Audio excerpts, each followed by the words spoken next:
Good evening students. இன்னைக்கு நம்ம 9th standard மேக்ஸ்ல கோஆர்டினேட் ஜியோமெட்ரி பார்க்குறோம். ஸோ அதுல வந்து லாஸ்ட் கிளாஸ் வந்து நம்ம மிட் பாயிண்ட் பார்த்துருந்தோம். நடுப்புள்ளி அப்படின்னா என்ன, நடுப்புள்ளிக்கான ஃபார்முலா, எதுக்காக இந்த நடுப்புள்ளி கண்டுபிடிக்கிறோம், ரெண்டு பாயிண்ட்ஸ்க்கு நடுவுல என்ன இருக்குங்கிறது. ஸோ அது ரீகேப் போறதுக்கு முன்னாடி இன்னைக்கான ஜிகே கொஷின்ஸ் ஒரு 5 கொஷின் பார்த்துட்டு அதுக்கப்புறம் நம்ம இதை ரீகேப் பண்ணிட்டு இன்னைக்கு என்ன கண்டினியூ பண்ண போறோங்கிறது பார்க்கலாம். ஸோ இன்னைக்கு நான் வந்து ஜென்ரலா ஒரு 5 கொஷின்ஸ் எடுத்திருக்கேன் from maths, from science and GK. ஓகேங்களா? ஸோ இதுல வந்து உங்களுக்கு நிறைய பேருக்கு சில விஷயங்கள் தெரிஞ்சிருக்கலாம், சிலருக்கு தெரியாமல இருக்கலாம். தெரிஞ்சாலும் தெரியலைனாலும் இந்த கொஷின்ஸ் வந்து நீங்க நோட் டவுன் பண்ணிக்கோங்க. ஸோ உங்களுக்கு இது வந்து ஃபியூச்சருக்கு ரொம்ப யூஸ்ஃபுல்லா இருக்கும். ஓகேவா? Yes. How many colors are there in a rainbow? ரெயின்போல எவ்வளோ கலர்ஸ் இருக்கு? 7 கலர்ஸ். 7 கலர்ஸ் என்னென்னு நம்ம எல்லாருக்குமே நல்லா தெரியும். அதுக்கு தான் விப்ஸியார்ங்கிறது அதோட ஒரு கலர்ஸ் உடைய ஃபர்ஸ்ட் லெட்டர் கொடுத்துருக்காங்க. தெரியாதவங்க நோட் பண்ணிக்கோங்க, தெரிஞ்சவங்க திருப்பி ஒரு தடவை ரீகேப் பண்ணிக்கோங்க. Who invented the telephone? Alexander Bell. Who invented the telephone? தொலைபேசியை கண்டுபிடித்தவர். Are there in a leap year? Leap ஆண்டுல எவ்வளவு நாட்கள் இருக்கும்? 366 days. What is the national sport of India? India தேசிய விளையாட்டு எது? Hockey. How many sides does a hexagon have? Hexagon நம்ம படிச்சிருப்போம். டக்குன்னு கேட்கும்போது ஹெக்ஸகனுக்கு எவ்வளவு சைட்ஸ் இருக்குன்னு நமக்கு மறந்து போயிடும். 6 சைட்ஸ். ஓகேங்களா? ஹெக்ஸகன் வந்து எவ்வளவு சைட்ஸ்? 6 சைட்ஸ்.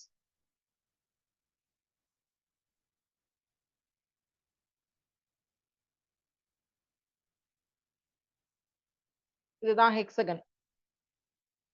1 2 3 4 5 6 6 பக்கங்கள். ஓகேவா? சோ டோட்டலா 5 கொஸ்டின்ஸ் பார்த்தோம். 5 கொஸ்டின்ஸுமே நோட் பண்ணிக்கோங்க. ரொம்ப யூஸ்ஃபுல் உங்களுக்கு ஜிகே கொஸ்டின்ஸ் டெய்லியும் பார்க்கிறது. ஓகேவா? Okay, done. சரி, இப்ப நம்ம பாடத்துக்குள்ள போயிடலாம். சரி, இந்த நடுப்புள்ளி மிட் பாயிண்ட் அப்படிங்கிறது எதற்காக இந்த கான்செப்ட் நம்ம பார்த்தோம்? அது ஃபர்ஸ்ட் உங்களுக்கு தெரியுமா? ஒரு தடவை வந்து ஞாபகப்படுத்திக்கிறீங்களா? தெரிஞ்சதோ தெரியலையோ ஒரு தடவை ஞாபகப்படுத்திடுறீங்களா? அதாவது இந்த நடுப்புள்ளி அப்படிங்கிறது வந்து நம்ம ஃபர்ஸ்ட் இந்த கான்செப்ட் ஆயத்தொலை வடிவியல் கோஆர்டினேட் ஜியோமெட்ரிங்கிற பாடமே எதுக்கு பார்த்தோம்? நம்மளுடைய மேப் வந்து எப்படி ஒர்க் ஆகுது, மேஜரா நம்மளோட டே டு டே லைஃப்ல மேஜர் பார்ட் வந்து நம்ம இதை எங்க யூஸ் பண்றோம்னு பார்த்தோம். மேப்ஸ் இல்லையா? மேப் ஒரு இடத்துல இருந்து இன்னொரு இடத்திற்கு செல்வதற்கு ஆகக்கூடிய நேரம், தொலைவு எவ்வாறு கணக்கிடப்படுகிறது, எப்படி கால்குலேட் பண்றாங்க? Point number 1. பாயிண்ட் நம்பர் 2, நீங்க உங்க வீட்ல இருந்து அடுத்த ஸ்ட்ரீட்டுக்கு போறதுக்கான டிஸ்டன்ஸை ஈஸியா கால்குலேட் பண்ணி விடுவீங்க. பட் உங்க ஊர்ல இருந்து ஒரு 500 கிலோமீட்டர்ஸ் டிஸ்டன்ஸ், நீங்க இப்ப வந்து ஊட்டியில இருக்கீங்க, ஊட்டியில இருந்து சென்னை போகணும் அப்படின்னா எவ்வளவு கிலோமீட்டர்ஸ் இருக்கு, எவ்வளவு நேரம் ஆகும் அப்படிங்கிறது கொஸ்டின் மார்க், தெரியாது இல்லையா? இதை யாரோ ஒரு ஆள் கண்டுபிடிச்சு வச்சிருக்காங்க. கிலோமீட்டர் 700 கிலோமீட்டர்ஸ் டிராவல் பண்ணணும், ஒரு 12 ஹவர்ஸ் டைம் ஆகும் அப்படின்னு சொல்லிட்டு யாரோ ஒரு பர்சன் கண்டுபிடிச்சு கூகுள்ல அப்டேட் பண்ணி நமக்கு கொடுத்துருக்காங்க. அதை பார்த்து நம்ம மேப் போட்டு என்ன பண்ணுவோம், நம்ம வாட்டுக்கு கிளம்பி போவோம். இந்த பர்டிகுலர் 700 கிலோமீட்டர்ஸ் 12 ஹவர்ஸ் இதெல்லாம் கால்குலேட் பண்றதுக்கு யூஸ் பண்ணக்கூடிய ஒரு கருவியாகத்தான் இந்த கோஆர்டினேட் ஜியோமெட்ரி யூஸ் பண்ணிருக்காங்க. கரெக்டா? எஸ். சோ இப்ப இதுல இருந்து நீங்க என்ன தெரிஞ்சுக்கிறீங்கன்னா, நீங்க ஊட்டியில இருந்து சென்னை டிராவல் பண்றீங்க, உங்க ஃப்ரெண்டு திருப்பூர்ல இருந்து ஈரோட்ல இருந்து சென்னை டிராவல் பண்றாங்க. சரிங்களா? சோ ஊட்டியில இருந்து நீங்க ஈரோடு கிராஸ் பண்ணி தான் சென்னைக்கு போகணுமா, இல்ல வேற வழி இருக்கா? பாயிண்ட் நம்பர் 1, வேற வழி இருக்கா? பாயிண்ட் நம்பர் 2, இங்க இருந்து இப்படிதான் போகணுமா? சரி, இல்ல நான் வந்து நானும் என் ஃப்ரெண்டும், ஃப்ரெண்டோடைய வீடு ஈரோடு, என்னுடைய வீடு ஊட்டி. பட் 2 பேரும் ஒரு இடத்துல மீட் பண்ணி அந்த இடத்துல இருந்து நாங்க சென்னைக்கு டிராவல் பண்றோம் அப்படின்னா, அந்த மிட் பாயிண்ட் நாங்க 2 பேரும் ஊட்டிக்காரங்களும் ஈரோட்டுக்காரங்களும் எங்க ஒரு மிட் பாயிண்ட்ல மீட் பண்ண முடியும் அப்படிங்கறத ஒரு காமன் மிட் பாயிண்ட் எடுத்துட்டு வருவாங்க இல்லையா?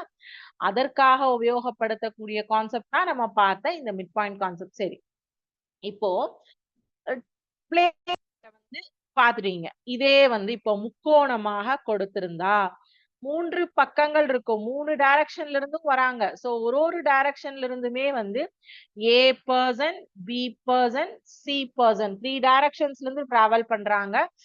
Aக்கும் Bக்கும் ஒரு மிட் பாயிண்ட் இருக்கும். Bக்கும் மிட் பாயிண்ட் இருக்கும். Aக்கும் Cக்கும் ஒரு மிட் பாயிண்ட் இருக்கும்.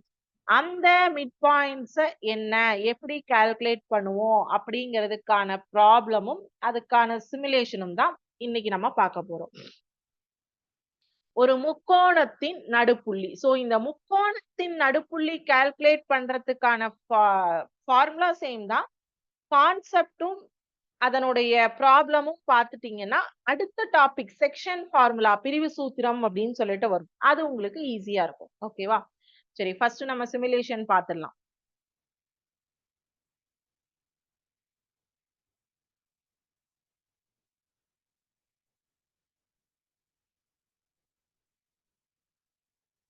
One minute. To verify the midpoint theorem for triangle. Okay. So lines க்கு நீங்க பாத்தீங்க. இப்ப triangle க்கு பார்க்க போறீங்க. In this activity, the goal to understand that the line segment joining the midpoints of two sides of a triangle is parallel to the third side and is half its length. Okay. சரி, பார்க்கலாம். இப்போ 3 sides எடுத்திருக்காங்க. ஒரு சைடுக்கும் வந்து 3, 4, 5ன்னு நம்ம வந்து 3 sides எடுத்திருக்கோம். First side 3 centimetre, second side 4 and third side is the 5 centimetre. Broad triangle வரைஞ்சாச்சு. ட்ரையாங்கிள் ஏபிசி நம்ம வரைஞ்சிட்டோம். இப்ப ஸ்கேல் ஏக்கும் பிக்கும் வந்து உள்ள தூரம் 4 சென்டிமீட்டர். கரெக்டா? எஸ். இப்போ ஏக்கும் பிக்கும் நடுவுல ஒரு மிட் பாயிண்ட நான் குறிக்கணும். அதுதான் இங்க மார்க் பண்றேன். பி. ஓகேவா?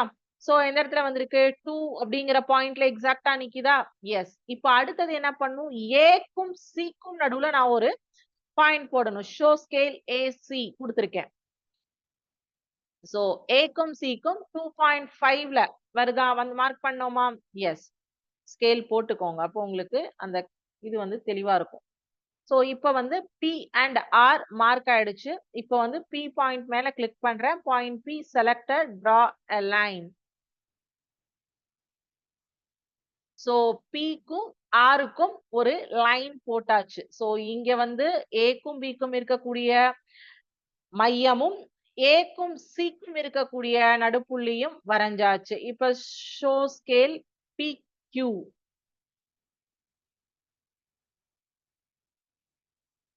இது ஆக்சுவலி Q. இங்க Rன்னு மார்க் ஆயிருக்கு. சரி, இப்போ enter the length of PQ வந்து 1.5. ஓகேவா? 1.5 கரெக்ட். சோ ப்ரொடெக்டர்ல பாருங்க ஆங்கிள் APR என்ன வந்திருக்கீங்க? 90 டிகிரியா? கரெக்டா ஏல உட்கார்றது 90 டிகிரியா? Yes. Show the angle ABC. B உட்கார்ந்து இருக்கிற ஆங்கிள் இங்கேயும் 90 டிகிரியா? Yes. So click on the next button to see the observation. From the figure, PR is half of BC. கரெக்டா? BC உடைய half தானா?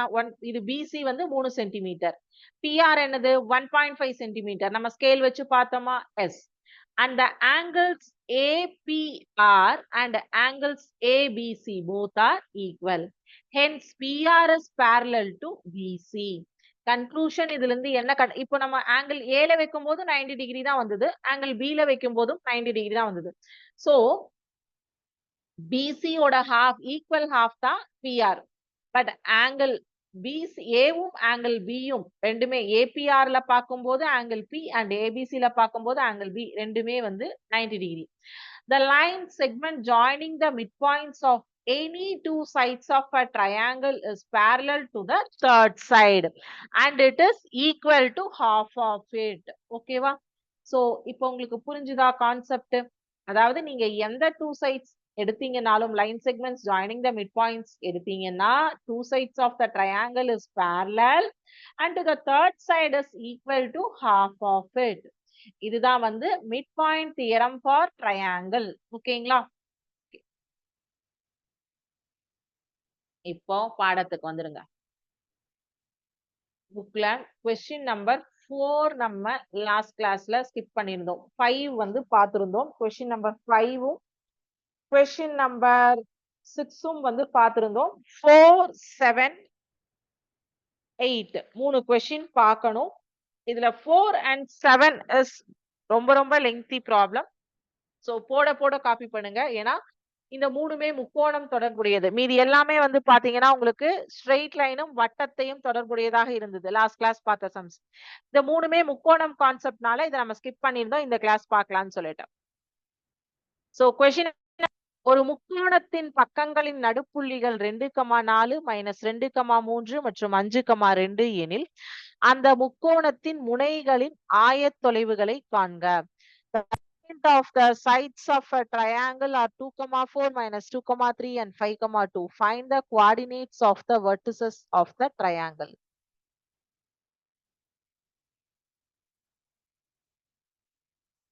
சரி, இப்ப நம்ம சம் ஒர்க் அவுட் பண்ணலாம்.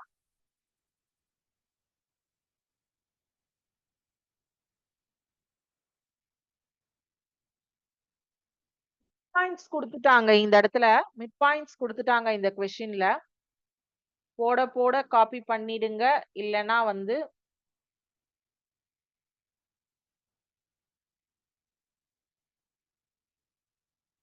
பாயிண்ட்ஸ் என்ன கொடுத்திருக்காங்க? 2,4, 2 and -2,3.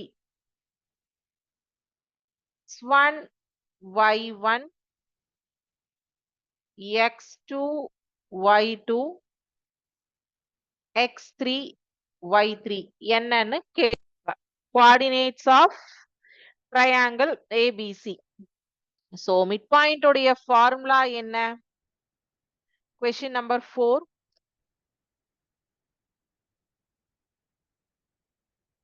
Midpoint formula M of X comma Y is equal to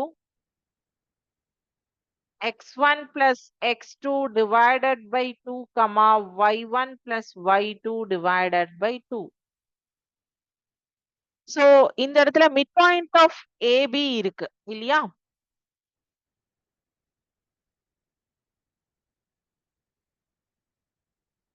midpoint of AB என்ன கொடுத்திருக்காங்க? 2. இந்த 2,4 நம்ம என்ன பண்றோம்னா இந்த ஃபார்முலாவோட ஈக்குவேட் பண்றோம். x1 plus x2 divided by 2 comma y1 plus y divided by 2.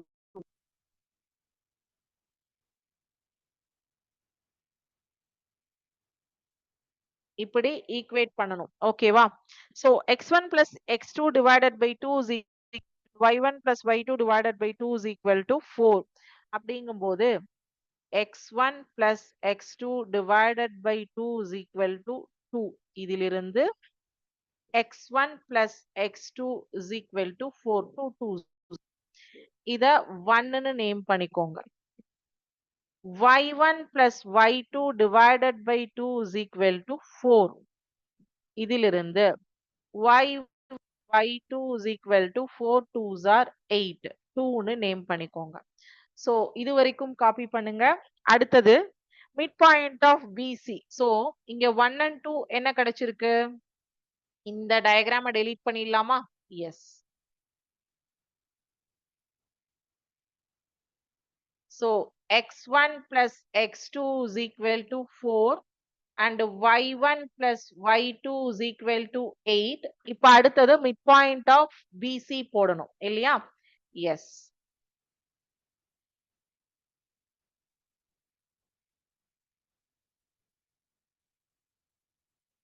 இது ஒரு 5 mark question. midpoint of BC என்ன கொடுத்திருக்காங்க?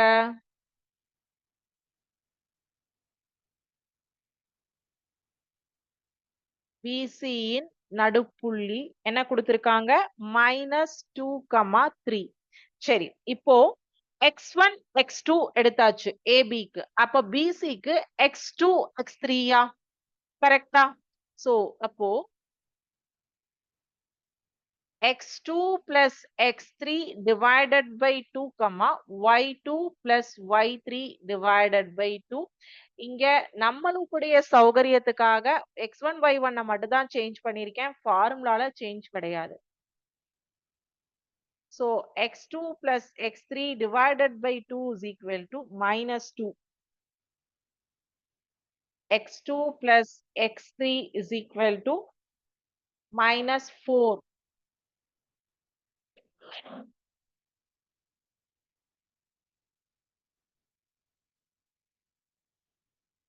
y2 plus y3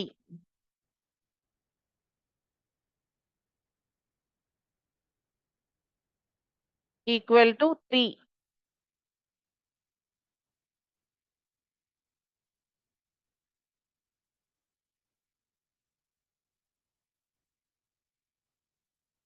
Which is 6. ஓகேங்களா? அடுத்தது midpoint of AC. ஒரே கணக்கு தான். நான் ஒரு ஸ்டெப்பா டெலீட் பண்ணிட்டு போடுறேன். சோ அப்ப அது என்ன ஆகும்? x3 x1னா A வந்து x1 y1 எடுத்திருக்கோம். C x3 y3 எடுத்திருக்கோம். அப்போ x1 x3 y1 y3 கரெக்ட்டுங்களா?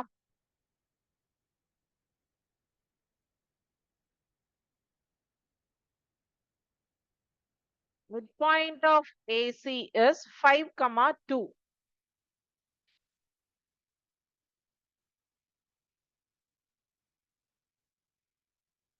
x1 plus x3 divided by 2, y1 plus y3 divided by 2. So x1 plus x3 divided by 2 is equal to 5, y1 plus y3 divided by 2 is equal to 2. So x1 plus x3 equal to 5 2s are 10. இத 5 அப்படின்னு name பண்ணிக்கோங்க. y1 plus y3 is equal to 4. இத 6ன்னு name பண்ணிக்கோங்க. இந்த side note பண்ணி வச்சுக்கோங்க. x1 plus x3 is equal to 10 and y1 plus y3 is equal to 4. இப்ப என்ன பண்ணணும்னா ஒவ்வொரு ஈக்குவேஷன்ஸையா கம்பைன் பண்ணிட்டு எதை 2 ஈக்குவேஷனை சால்வ் பண்ணா x1 கிடைக்கும், எதை 2 சால்வ் பண்ணா x2 கிடைக்கும், எதை 2 சால்வ் பண்ணா x3 கிடைக்கும் அப்படிங்கறத பார்த்து x1 y1 x3 y3 எல்லாம் கண்டுபிடிக்கணும். அவ்வளவுதான். சோ இப்ப சால்வ் பண்றத பார்க்க போறோம். மொத்தம் 6 ஈக்குவேஷன் நம்ம கையில இருக்கு. சோ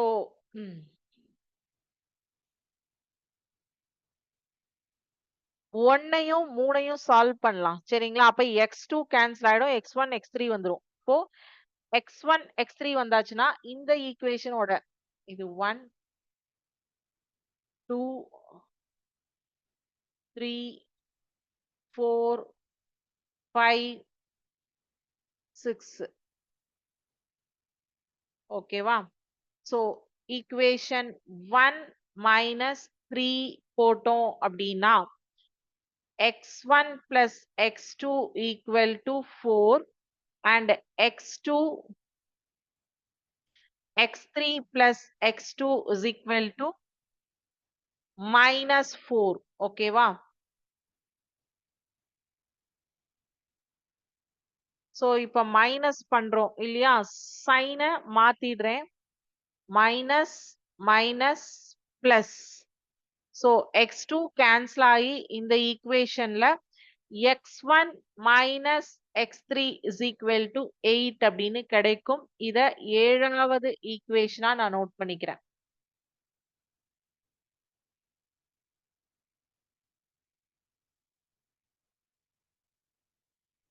சோ இப்போ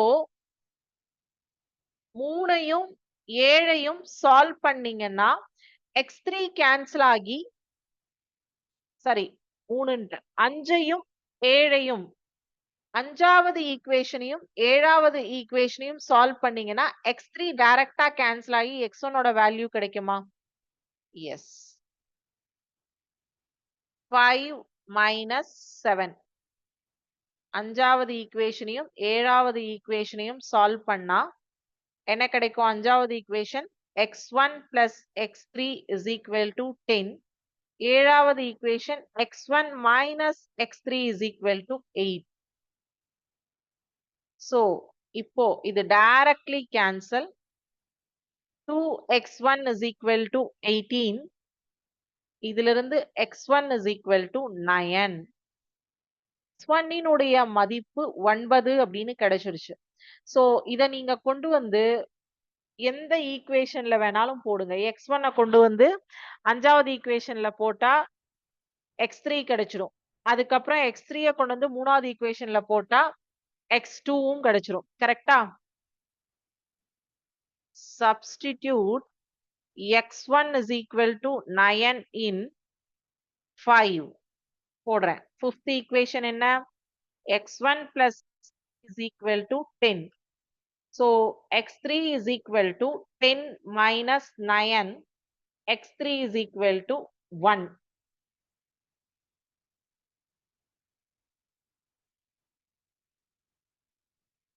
So அது அங்க ஓரமா இருக்கட்டும். அடுத்தது x3 கிடைச்சிருச்சா? சோ நீங்க ஃபர்ஸ்ட் ஈக்குவேஷன்ல கூட கொண்டு வந்து போடுங்க. x1 in 1. Okay. So x1 plus x2 is equal to 4. x2 is equal to 4 minus 9. x2 is equal to minus 5. So இப்போ மூணுமே கிடைச்சிருச்சா? x1, x2, x3 மூணு வேல்யூவும் 9 minus 5 1. சரி இப்போ நம்ம x ஈக்குவேஷன் எல்லாத்தையும் இதுல இருந்து டெலீட் பண்ணிடுறேன். ஏன்னா இனி நம்ம வந்து y தான் கண்டுபிடிக்கணும்.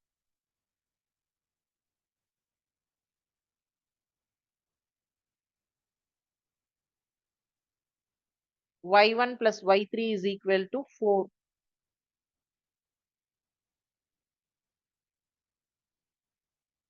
நான் y ஓடத மட்டும் இங்க தனியா எழுதிடுறேன். Second equation y1 plus 2 is equal to 8. Fourth equation y2 plus y3 is equal to 6. அடுத்தது y1 plus y3 is equal to 4. 2, 4, 6. இப்போ இங்க x1 வந்து 9, x2 minus 5, x3 1. ஓகேவா?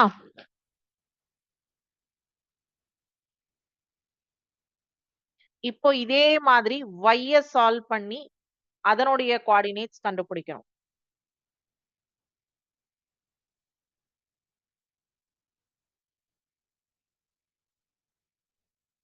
So 2 minus 4 போட்டோம்னா சேம் y2 கேன்சல் ஆகி y1 plus y3 நிக்கும்.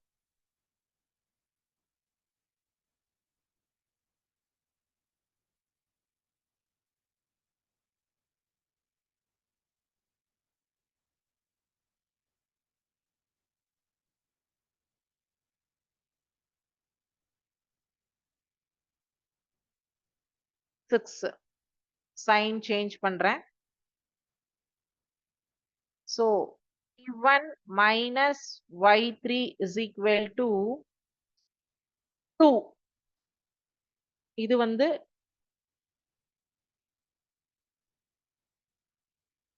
எட்டாவது equation.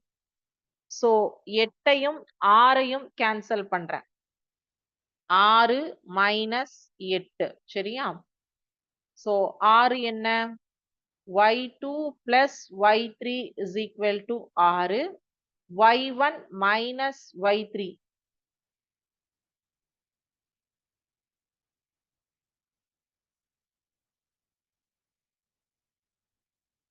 சரி, ஆறாவது ஈக்குவேஷன் y1 plus y3.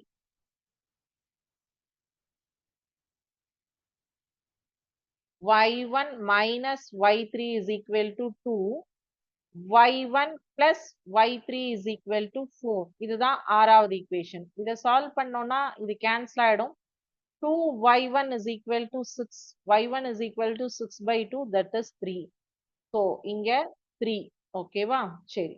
இப்போ y1 is equal to 3 அப்படின்னு சொல்லிட்டு ஆறாவது ஈக்குவேஷன்லயே போட்டுட்டீங்கன்னா y3 கிடைச்சிரும்.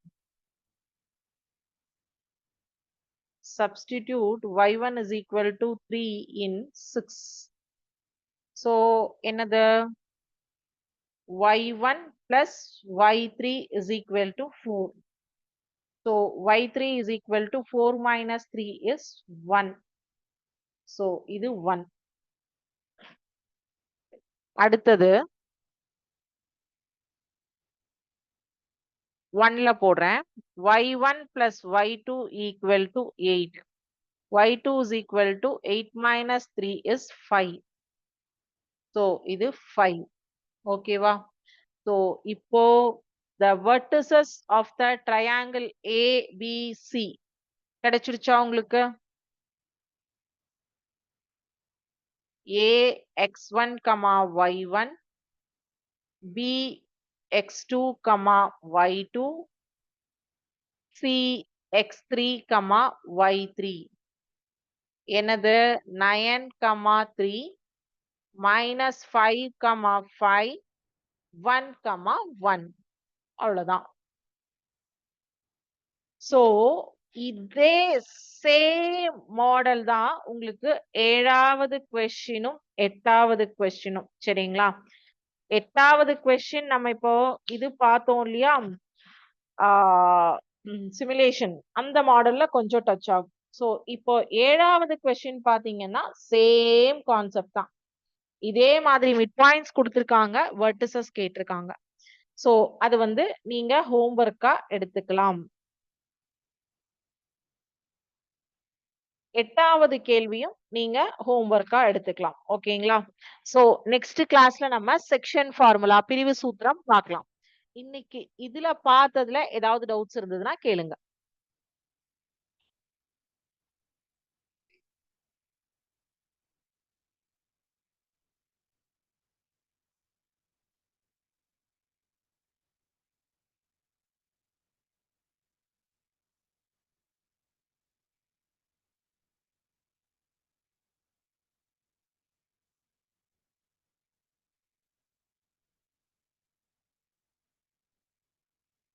டவுட்ஸ் எதுவும் இல்ல அப்படின்னா இதோட இன்னைக்கு கிளாஸ் கம்ப்ளீட் பண்ணிக்கலாம். நெக்ஸ்ட் கிளாஸ்ல நம்ம செக்ஷன் ஃபார்முலால மீட் பண்ணலாம். ஓகேங்களா? 2 கொஸ்டின் வந்து ஹோம்ஒர்க் ட்ரை பண்ணிட்டு வாங்க. சேம் கான்செப்ட், நம்பர்ஸ் மட்டும் தான் வேற. ஓகே. Thank you students. வாழ்க பாரதம், வெல்க தமிழகம்.